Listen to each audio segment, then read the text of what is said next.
Welcome to Inside Tameside, the headlines. The election results are in as Tameside chooses its Member of Parliament's representatives.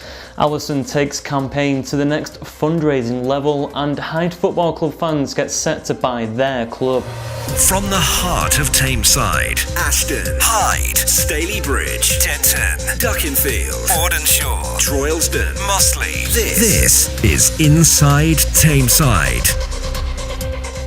The results are in as Tameside voters went to the polls yesterday to choose its 3 Member of Parliament's representatives for Ashton, Stalybridge and Hyde and Denton and Reddish.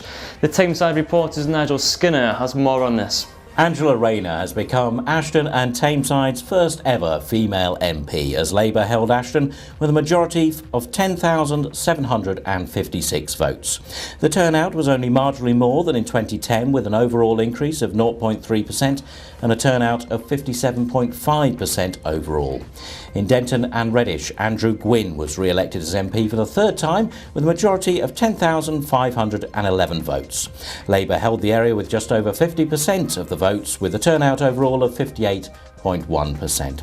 In Stalybridge and Hyde, Jonathan Reynolds was re-elected for a second term with a majority of 6,686 votes. Labour held in the area with 45% of the votes with a turnout overall of 59.4%.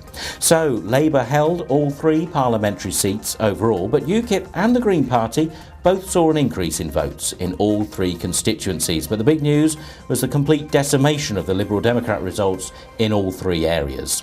Locally, a third of the seats were up for election for Tameside Borough Council, with no surprises and no changes. Labour safely retaining 17 of their seats and the Conservatives too. Leader of Tameside Council and Tameside Labour leader Councillor Kieran Quinn retained his seat in Droylsden East, as did Conservative Tameside leader Councillor John Bell, who held on to his Hyde-Wornith seat. You can view all the local election results, videos and acceptance speeches online on our website, and also read all the latest in next week's Tameside Reporter and Glossop Chronicle. Fans of Hyde Football Club are asking for donations after they agreed to terms to buy the club from its present owner. They want to take ownership and create a 100% supporters-owned club within a community trust. The move comes as present owner John Manship told fans he was happy to write off all of his loans to the club, believed to be in the region of £500,000, and sell the club to the fans for just £50,000. Supporters of the club now have just a few weeks to raise a sum in total for the sale to go through. A Tameside Council social services worker is organising a major fundraiser after launching a campaign with the Tameside Reporter. It comes after Alison Hall was saved by a Duckingfield family after she accidentally sucked in one of her false nails through her inhaler. Now the 48-year-old hopes to raise funds for the Royal Manchester Children's Hospital to buy specialist equipment for asthma sufferers through her 8 Easy Being Wheezy campaign. Alison needs to raise £30,000 and her first event will be open to the public at Ashton United Football Club on Sunday from 3 p.m. And finally, a glittering ball held at Ashton's Village Hotel saw more than 160 guests raise more than £6,000 for charity.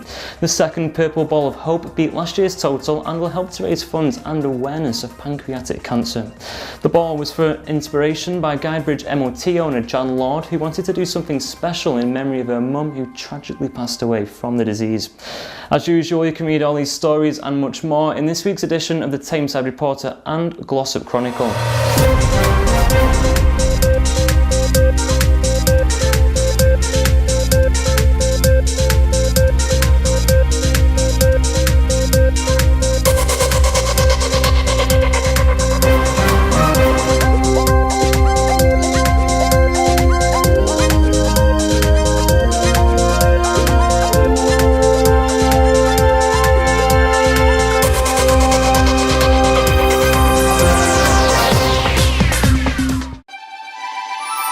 Música